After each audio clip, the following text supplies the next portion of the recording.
Oh, it's that punishable. Oh, okay. Yeah, it's -20. Ugh. Well, it's But online. It is a bit tricky. Yeah, it is a bit tricky. Yeah, I feel like I'd be willing to bet we're going to see Enders attempt that, and then it's going to fail, and then he's not going to try to do it again. Yeah, I could see that. Maybe just runs all the way up to get a boot in his face. Yeah. Okay, the old hop, wow. jump B. That was I'm sorry I doubted you, Jay.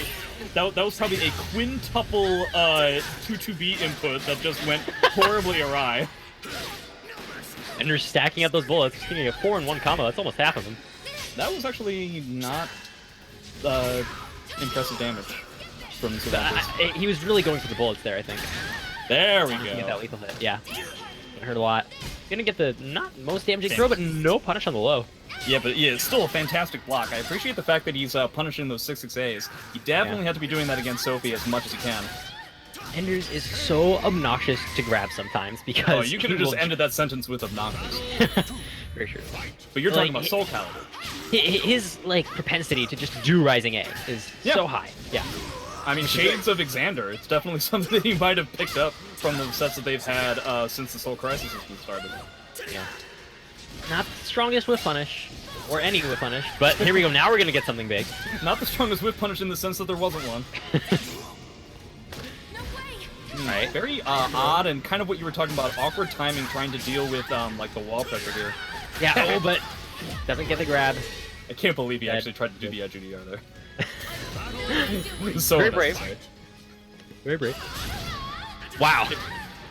About that one. Statements coming from Enders. Yeah. Shades of Shen-Chan here. I mean, I think that's kind of a habit that he has from Season 1 where... Oh my god, he's gonna GI the Soul Attack, but he still gets the Soul Charge. And it's gonna do so much damage. Oh, that GI is this like the end of the game? Oh, it's a tech trap out of A6 into another A6, and he's got another one before Soul Charge. Sweat trap, and he sidesteps the string. You know, I gotta say, this is dominating. This is a little tough for me to commentate so far. These matches have not exactly... The phrase back and forth isn't necessarily something I would have described the matches that I've seen so far since I started commentating. Yeah, the past few matches have definitely been pretty... They've been pretty on one side, you know? Lopsided. I think the deeper we get into the tournament, the less that'll be true. Oh, he's gonna switch to 2B. You know what? I respect this, if only because of how badly that first match. It didn't really seem like Enders was worried at all about Sophie. He might potentially be worried about 2B. I don't know if... I mean, he definitely has a lot of experience against Sophie. Maybe he has less against 2B. I mean, we do have a resident 2B in New York. So Yeah. I know he has some experience. And he actually, Enders has specifically said to me, there are several matchups where I just am not scared at all. And he said the 2B is one of them. So he's pretty confident in this matchup, actually. Well, la-dee-da. But Drew starting off getting those analysis points. He's already got like 3 of them down. Yeah, it seems like he's going for like this like back and forth kind of like small poking kind of thing. Oh my god, he just shoots him out of the ears! But Enders is definitely going with the idea of like, okay, I'll take my licks, I'll take my small pokes kind of stuff until eventually I have the opportunity for a quick sidestep into a grab / 2A plus B mix-up. Yeah. Yeah, there you go. So it seems like that's definitely the way to go, is a constant just waiting for the pressure that 2B has to kind of finish, and then going for his typical mix-up. Yeah. Oh, but no punish on the A slide B. That should have been very close. Head crashes the grab with the full crouch K. Alright, so hopefully he's able to, Drew is able to shore up some of these 2B punishes. I'm not expecting to be a gargantuan amount of damage, but really kind of anything oh my god. End of the round there. Hitbox. Right. Okay. Drops the mix-up. GI into nothing, into sidestep grab yet again.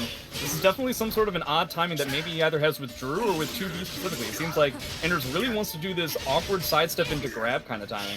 No duck on the high. Yeah, there it is again. And wow, he clashes with it. Gets advantage. This won't lethal hit, but he's gonna get a mix-up. Enders is gonna soul charge out of it. Alright, so, okay, so it looks like he's gonna play the he's just gonna go into aggression shift and go into the bubble. That was a little bit surprising to me. Yeah, a lot of patience from Enders here. Doesn't get the ring out. Yeah, nice defense. I feel like he really tried to prepare for that as much as he could. Yeah. Weird bang bang. slide B there. Oh, okay. All right, Drew is able to kind of slow this kind of stuff down, and Enders isn't really getting paid on any of these kind of mix-ups. We're able to sidestep the 2A+B. That move is useless now, ask anybody. Really, in Season 2, it's not very applicable ever. They really didn't like the idea that 2A+B was able to conduct the pace of the match all the time, and it still does, but not as useful.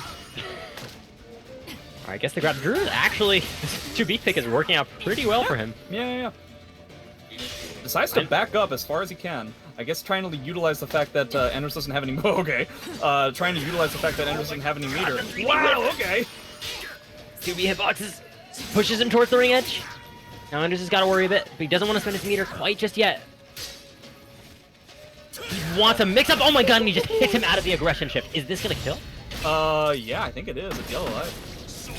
Yeah, it looks like it will. It's going to be very, very close. Oh, just not enough. Left. He's gonna go for the wall mix-up. Oh, but nice defense from him. Oh my god, and he's gonna work the 2A. Got it. Wow, that was clean. Okay, wow. Had his finger on the trigger. So I definitely feel like Enders doesn't necessarily... So it seemed a little bit one-sided, but at the same point, the way that Drew won that game, I would argue, is not necessarily... replicatable. Like it didn't really seem like... So for the most part, what happened was Enders went for the typical timing that he seems to want to do, which is a slight sidestep into either the mid or grab mix-up, and he was just wrong a whole lot, and that's what ended up happening. And so he wasn't able to compete, and he was definitely getting a little bit bewildered by Drew's decisions to go into aggression shift at seemingly weird times. So if he can pick up on that and he gets a little bit luckier with his mix-ups, he doesn't necessarily have to change his timing all that much. I think that the stage is going to have an impact too. 2B has really, really strong ring-outs, and now Enders doesn't quite have to worry about that as much, so he can probably play a bit more comfortably. Yeah, that's a good point. Maybe he wants the ability to try and back up his wing. Just shoots him out of the air again! Still very satisfying. Maybe this is why he doesn't feel all that bad, because he gets to like shoot people out of the sky. Yeah. Ender's always been a big fan of treating characters like they're clay pigeons. Alright, nice block from Drew. Doesn't let it rip, kids high. It with a mid out of the tech crouch. Alright, so he's going to try and do like off the wall kind of stuff, I guess. Oh my god, he just one line! Enders commits to the duck from the full screen aggression shift. Is he going to close this out? I mean, I'm actually kind of surprised that that grab was the thing that happened, because earlier on in the in this game, he went for an aggression shift thing and got hit by a reversal edge. And the reversal edge would have worked there too. Yeah. Not to mention he had used that setup in the previous game, so obviously Enders is going to be a little bit up on it as he was before. Gunshot punishes are awesome. Yeah, it looks like that's very, very satisfying. Yeah. Shades of satisfaction you would get from Halmer B plus K. Alright, gonna soul charge at the end of the round. He doesn't have that much life left. We talked about this stream. But never mind, it's 2B. Yeah. It's 2B. Oh, too eager for the back turn throw. He's just gonna soul charge out of it. He should have done this in the beginning. Yeah. Now Drew out of his soul charge, but doesn't punish the GI. Oh my god, he tried to hit him out of the aggression shift, but he didn't even enter stance. And that's unsafe. No punish. Wait, no, it's not. Yeah, that's... I didn't think it was. Okay, really solid stuff from Drew. A fantastic... It really seems like in these kind of like really close clutch kind of situations, Enders is really confused as to what Drew is trying to do. I really wish that I could take a look at his face, because I'd be willing to bet it wouldn't necessarily be the stoic kind of face that I would normally see from Enders in a tournament match. I think that in these situations he's struggling that you're talking about, very nice whip punish. I think he needs to kind of just dial it back, stop trying to steal the game, because Drew is getting really, really anxious to like do some weird stuff to get a lot of damage, and I think that if Ender's just a bit more patient, then he can find some holes in that. Which is kind of what he tried to do, right? That's how he got that really, really good whip punish. But see, now he's being a little bit overly ambitious with some of this this pseudo meaty type pressure, and it's just not working out. So is he gonna get anything? No. But he gets an ace anyways into the mix-up.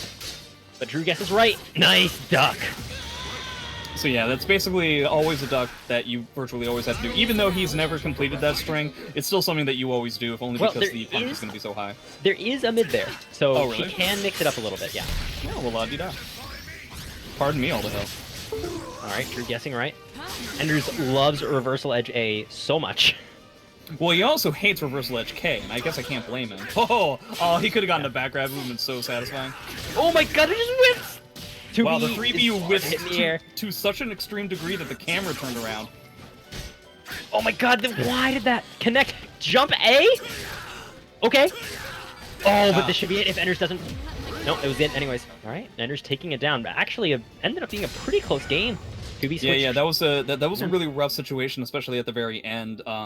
Drew was really put into a no-win situation. The reason why he ducked the 3B was because he was worried about the grab, which would have rung him out as well, based on the breakable wall. He pretty much just had to guess right at the end there. Yeah.